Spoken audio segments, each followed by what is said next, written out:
അൽഹംദുലില്ലാഹ് ആ പരിശുദ്ധ റമദാൻ വന്നതുപോലെ അല്ലല്ലോ മടങ്ങുന്നത്. വന്നത് അപരിചിതരുടെ നടുവിലേക്കാണ് പരിശുദ്ധ റമദാൻ വന്നത്. പരിശുദ്ധമായ റമദാൻ ആരെയും റമദാനിന് അറിയുകയില്ല.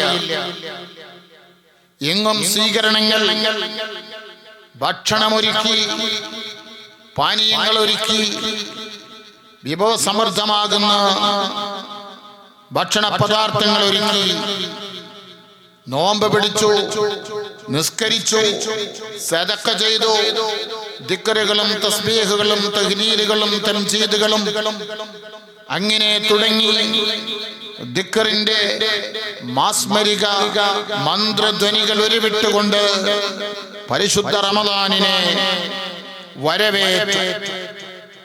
ഇതെല്ലാം കണ്ട്, ഇതെല്ലാം കേട്ട്, ഇതെല്ലാം അനുഭവിച്ച് പരിശുദ്ധ റമദാൻ ഹർഷപുളകിതമായി സന്തോഷവാനായി അല്ലേ ഈ പരിശുദ്ധ റമദാൻ.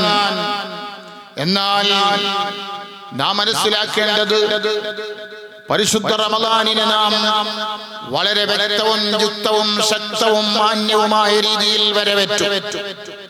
ആ പരിശുദ്ധ റമദാൻ അൽഹംദുലില്ലാഹ് നാം നമ്മുടെ കഴിവിന്റെ പരിധിയിൽ നിന്നുകൊണ്ട് ഓരോരുത്തർക്കും കഴിയുന്ന പരിധി, 10 കൊടുക്കാൻ കഴിയുന്നവൻ 10 കൊടുത്തു, 50 കൊടുക്കാൻ കഴിയുന്നവൻ 50 കൊടുത്തു, 100 കൊടുക്കാൻ കഴിയുന്നവൻ 100 കൊടുത്തു.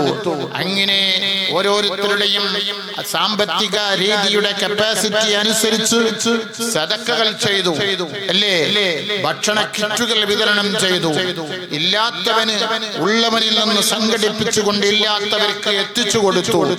അത് എത്തിച്ചു കൊടുക്കുന്നവരെക്കാൾ വലിയ ഭാഗ്യമുള്ളവരാണ്. അല്ലാഹു തആല എല്ലാവർക്കും വലിയ ബർക്കത്ത് നൽകുമാറാകട്ടെ. നമ്മുടെ CM മസ്ജിദ് കമ്മിറ്റിയുടെ കീഴിൽ അൽഹംദുലില്ലാഹ് എത്രയോ സ്ഥലങ്ങളിൽ, പ്രത്യേകിച്ച് വയനാട് മേഖലകളിൽ, പാടികളിലൊക്കെ ചെന്ന് അവിടെ നല്ല നോമ്പുതുറകൾ സംഘടിപ്പിച്ചു, വസ്ത്രവിതരണങ്ങൾ നടത്തി, കിറ്റുകൾ നടത്തി, അതുപോലെ തന്നെ സാമ്പത്തിക സഹായങ്ങൾ ചെയ്തു. ഇതൊക്കെ ആരിൽ നിന്നാണ്? ഉള്ളവരിൽ നിന്ന് ഇല്ലാത്തവരിലേക്ക് എത്തിച്ചു കൊടുക്കുന്ന നല്ല ഒരു പ്രവർത്തനം പരിശുദ്ധ റമദാനിൽ കാഴ്ചവെച്ചു. അൽഹംദുലില്ലാഹ് തന്നവർക്ക്, തരുന്നവർക്ക്, തന്നുകൊണ്ടിരിക്കുന്നവർക്ക്, അതിനെ ഹെൽപ്പ് ചെയ്തവർക്ക്, അതിനെ കലിമത്ത് കൊണ്ട്, വാക്കുകൊണ്ട്, പ്രവർത്തി കൊണ്ട്, എന്തെല്ലാം കൊണ്ടാണോ അതിനെ ഹെൽപ്പ് ചെയ്തത്, അധ്വാനം കൊണ്ട്, വാഹനം കൊണ്ടൊക്കെ ഹെൽപ്പ് ചെയ്തവർക്ക് റബ്ബ് തക്കതായ പ്രതിഫലം നൽകുമാറാകട്ടെ. നിങ്ങൾ നോക്ക്, ഈ പരിശുദ്ധ റമദാൻ അൽഹംദുലില്ലാഹ് എന്തൊരു രസമായിരുന്നു, എന്തൊരു സന്തോഷമായിരുന്നു. നാം ഇപ്പോൾ ഓരോരുത്തരും നെഞ്ചത്ത് കൈവെക്കുകയാണ്.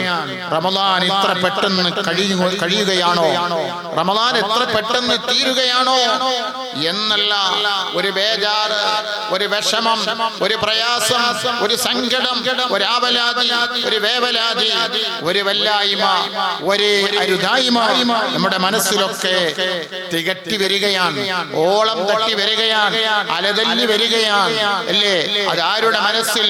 മുഅ്മിനീങ്ങളുടെ മനസ്സിൽ. അതാരുടെ മനസ്സിൽ? വിശ്വാസികളുടെ മനസ്സിൽ. അതാരുടെ മനസ്സിൽ? സന്തോഷമുള്ളവരുടെ മനസ്സിൽ. അല്ലാഹു തആല പരിശുദ്ധ റമദാൻ അനുകൂലമായി സാക്ഷി നിൽക്കുന്നവരിൽ എന്നെയും നിങ്ങളെയും എല്ലാവരെയും പെടുത്തുമാറാകട്ടെ. നിങ്ങൾ നോക്ക്, അൽഹംദുലില്ലാഹ് വൈകുന്നേരമായാൽ നമ്മുടെ വീടുകൾ, നമ്മുടെ പള്ളികൾ, നമ്മുടെ സ്ഥാപനങ്ങളൊക്കെ ജനനിബിഡമായി നല്ല ഭക്ഷണങ്ങളെ കൊണ്ട് അല്ലേ. നിങ്ങൾ നോക്ക്, ചെറിയ കുട്ടികൾ, വലിയവർ, വൃദ്ധന്മാർ, അങ്ങനെ ഉള്ളവനും ഇല്ലാത്തവനും, മുതലാളിയും തൊഴിലാളിയും, പണ്ഡിതനും പാമരനും എല്ലാവരും ഒന്നിച്ചിരുന്ന് നോമ്പ് തുറക്കുന്ന കാഴ്ച. അതെ, സ്വദേശത്ത്, വിദേശത്ത്, എല്ലാ സ്ഥലങ്ങളിലും എന്തൊരു രസമാണ്. ചെറിയ മക്കൾ, അതെ, എന്തൊരു രസമായിരുന്നു, എന്തൊരു രസമായിരുന്നു കാണാനും കേൾക്കാനും, അത് കണ്ട് ആസ്വദിക്കാനും. അൽഹംദുലില്ലാഹ്. എന്നാൽ ഇരിക്കട്ടെ, ഞാൻ ആ ഭാഗം വിടുന്നു. അതൊക്കെ ഒരു രസമാണ്, സന്തോഷമാണ്, ഐക്യമാണ്, സ്നേഹമാണ്. അത് അല്ലാഹു തആല നിലനിർത്തി തരുമാറാകട്ടെ. ഞാൻ ചോദിക്കുന്നത്. എന്നാൽ ഒരു മാസക്കാലം നമ്മൾ നോമ്പെടുത്തു.